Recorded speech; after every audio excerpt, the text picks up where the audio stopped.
Inflação explodindo lá nos Estados Unidos e uma crise energética na Europa, que está aí entrando no inverno, que pode também atrapalhar a economia global. É sobre isso que nós vamos falar no vídeo de hoje e, óbvio, tentar identificar quais são as oportunidades para nós aqui, né, pequenos investidores no Brasil, para contornar essa situação que com certeza vai afetar o Brasil, tá certo?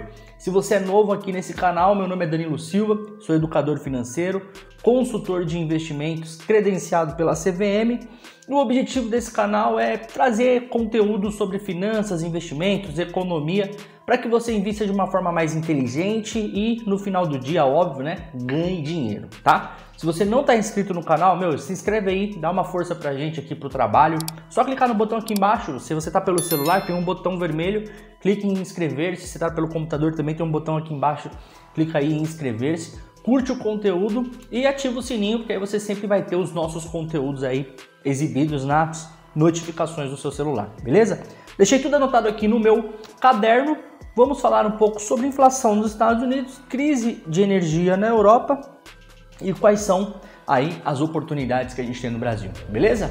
Bora pro vídeo. Bom, ontem foi divulgado, né, o PMI, né, que é o IPCA lá dos Estados Unidos, e foi divulgado aí um PMI de 8,3% contra um índice de inflação esperado de 8,1%. Aí você fala, Danilo, 0,2, né? 0,02 aí acima do esperado não é nada. Muito pelo contrário, isso aí é um indicativo muito ruim.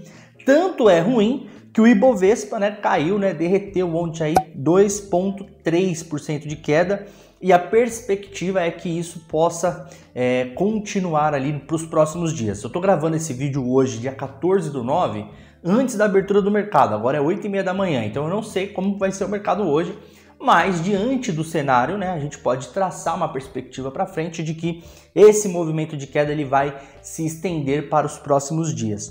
Para você ter uma noção, né, o Dow Jones, que é o índice, um dos principais índices lá da Bolsa Americana, caiu 3,9, né, 3,94, e a Nasdaq caiu 5, né, 5,16. Nasdaq, que tem ali, né, as ações de tecnologia, que são as ações aí que mais sofrem com isso. E por que que isso acontece, Danilo? Basicamente, quando você tem uma inflação, né, muito alta nos Estados Unidos, eu vou pedir para o editor colocar na tela, por gentileza, a imagem aí da inflação, né, o gráfico de inflação nos Estados Unidos. Você vai perceber que a inflação americana está num patamar visto em 1980, 82. Então ela está nesse patamar, então faz muitos anos que não chegou nesse patamar. E quando ela chega nesse nível que está hoje, a primeira medida, a primeira política monetária que o Banco Central ele executa, né, para tentar dar uma freada nessa inflação. E o que é a inflação? Né? A redução do poder de compra das pessoas. As pessoas começam a não conseguir comprar, né? E aí você fala, pô, mas a inflação não é muita gente comprando, aquela coisa da oferta e da demanda, né? Muita demanda e pouca oferta. É também, só que qual que é o problema dessa inflação? Presta muita atenção aqui no que eu vou falar. O problema dessa inflação não é um problema de demanda, né? O problema dessa inflação é um problema do quê? Muita grana foi colocada na mão das pessoas. Então você teve lá na pandemia, lá em 2020, a galera consumindo, mas teve um choque na oferta, né? Então hoje você tem um choque na oferta de produtos e esse histórico de consumo que veio lá de trás que fez os preços subirem, né? A gente está sentindo isso no Brasil também, né? O preço do mercado tá assim. Eu faço compra todos os meses, né? Eu, junto com a minha esposa, nós vamos ao mercado fazer compra, né? E assim, cada mês que passa é uma surpresa, sabe? Dá um medo, assim, de ver os preços, porque realmente tá subindo. E qual que é a política monetária que os bancos centrais no mundo tem que fazer aí para poder dar uma freada? Elevação dos juros, tá? Então eles elevam os juros. No Brasil, a gente vê aí que o Banco Central elevou os juros, taxa Selic estava em 2%, algo histórico, né, no Brasil, só que de novo teve esse aperto monetário, né, o Banco Central elevando os juros e hoje está em 13,75%. O Banco Central americano também, o Federal Reserve, também está elevando os juros, tá? Já faz aí algumas reuniões que ele eleva os juros. E nesse mês de setembro, no dia 20 e 21 de setembro, vai ter aí uma próxima reunião do Federal Reserve. Então, até ontem, né, quando foi divulgado o PMI, a inflação dos Estados Unidos, não existia ali nenhuma perspectiva de uma alta de 1 ponto percentual para os juros americanos, tá? Não existia essa perspectiva. Alguns especulavam em uma alta de meio ponto, outros de 0,75. A partir de ontem, depois da divulgação da inflação, a chance já que era de 0 já subiu aí para 20%. Então existe ali, né, a análise dos economistas, já subiu para 20% a chance de uma alta de 1% no PMI, né? Elevando, né, uma alta de 1% na taxa de juros dos Estados Unidos, elevando os juros para 3% a 3,25%, né? Então, uma alta de 1% na taxa de juros americana influencia muito toda a economia global. E qual que é a principal influência que a gente já tem notado aqui no Brasil, né? Primeira coisa, queda da Bolsa. Então ontem, depois que divulgou a inflação, a Bolsa, né, caiu 2,3%. Né? O Ibovespa caiu, o Ibovespa ele representa a nossa Bolsa, caiu aí 2,3%. E por que isso acontece, Danilo? Porque rola uma reprecificação de ativos. Tem dois movimentos básicos que acontecem. Primeiro movimento, você tira o seu capital de ativos de risco para colocar em ativos de baixo risco que estão pagando taxas boas, né? Então aqui no Tesouro Direto a gente tem encontrado ali taxas de 12%, 12,5% no pré-fixado, IPCA mais 5%, IPCA mais 4,5%, que também é uma taxa boa, né? A gente tem o Tesouro Selic, propriamente dito, pagando 13,75% ao ano, né? Então, para que eu vou ficar ali no investimento que eu posso ter um risco, né? Que no caso são as ações, se eu posso ir para um outro investimento que eu ganho 13% ao ano, que é aí 1% ao mês, né? Então, primeiro movimento é esse, né? A saída, né? A galera sai da bolsa e vai para esses investimentos mais seguros, tá? E um outro movimento é a reprecificação dos ativos, né? O que é uma ação, né? O que é o preço de uma ação hoje, né? Aquele preço, quando você entra no seu home broker, o que é aquele preço? Aquele preço ali da ação é o fluxo de caixa futuro da empresa que o analista, né, ele faz o que a gente chama de valuation, ele traz aquele fluxo de caixa a valor presente, né? Então a empresa vai ter um fluxo de caixa de X, ele pega esse fluxo de caixa, traz a valor presente, dividindo pela taxa de juros, né? Pela taxa livre de risco que nós chamamos. E aí qual que é essa taxa de juros? A taxa dos títulos públicos, basicamente. Então você divide por essa taxa de juros, e aí quando aumenta aqui o meu denominador, né? Então meu denominador está aumentando, né? Tem um numerador, denominador. Então se eu tenho 4, eu divido para 2 pessoas, vai 2 balas para cada pessoa. Agora se eu tenho 4 balas e eu aumento de 2 para 3 pessoas, pô, aí já não são mais 2 balas para cada pessoa, vai ser 1,5 bala, 1,7 balas para cada pessoa. O denominador, a taxa de juros, está subindo, automaticamente o preço, né, desse fluxo de caixa, o valor desse fluxo de caixa hoje, ele tende a cair. Nós chamamos isso de reprecificação dos ativos, tá? Então acontece isso, esse movimento também, automaticamente os ativos começam a ser reprecificados. Um outro movimento, um terceiro movimento é o quê? Uma saída do dólar, né? Então as pessoas, pensa só, muitos investidores estrangeiros, eles saíram lá dos Estados Unidos para investir no Brasil, né? Porque tinha boas oportunidades. Mas agora, né, a relação risco e retorno começa a ficar, né? Eu estou fazendo aqui uma análise bem por cima, tá? Tem toda uma questão de cupom cambial, que tem que fazer análise e tal, mas grosso modo, a relação risco e retorno começa a não ter mais vantagem, então esse gringo ele tira o dólar dele daqui e manda lá de volta para os Estados Unidos para investir nos títulos americanos, e com isso o que acontece? Quando as pessoas estão comprando muito dólar para sair fora, o dólar sobe. Dólar alto influencia muito na receita das empresas, né? Principalmente empresas que têm custos em dólar. E quais são as empresas que têm os seus custos, as suas despesas, né, indexadas ao dólar, a moeda americana? Principalmente empresas de tecnologia, tá? Então, uma dessas empresas da tecnologia, então você percebe que tem toda uma ligação, né? Todo esse movimento, eles intercalados causa esse efeito, tá certo? Então, a perspectiva daqui para frente não é boa, né? A gente viu uma alta, né? Deixa eu até abrir aqui o gráfico do Ibovespa.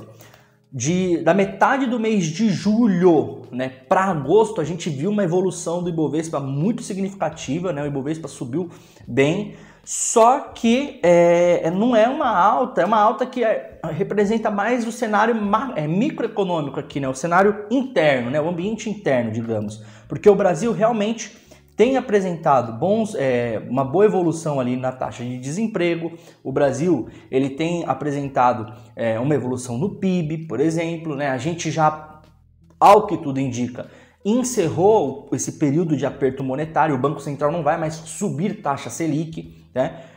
Embora o presidente do Banco Central falou aí numa reunião há pouco tempo atrás que não pode despreocupar, né? A inflação o fato da inflação ficar negativa nesses 2 meses, nós tivemos aí índice de inflação negativo nos últimos 2 meses, não significa que isso é uma mudança estrutural, né? Então você tem mudanças estruturais, que vai durar ali por muito tempo, e mudanças conjunturais. Alguma mudança ali que aconteceu pontualmente. É o caso da nossa inflação. Em virtude da queda do ICMS, principalmente por conta disso, né? Da lei que foi aprovada, que forçou os estados a reduzirem o ICMS, nós temos aí uma queda no combustível e aí a inflação caiu. Mas se você abrir ali o índice de inflação e pegar só a inflação de alimentos, continua acima de 1%, continua alto, né? Então, realmente, o presidente do Banco Central ele alertou isso, né? Ele falou, olha, não pode despreocupar, tá?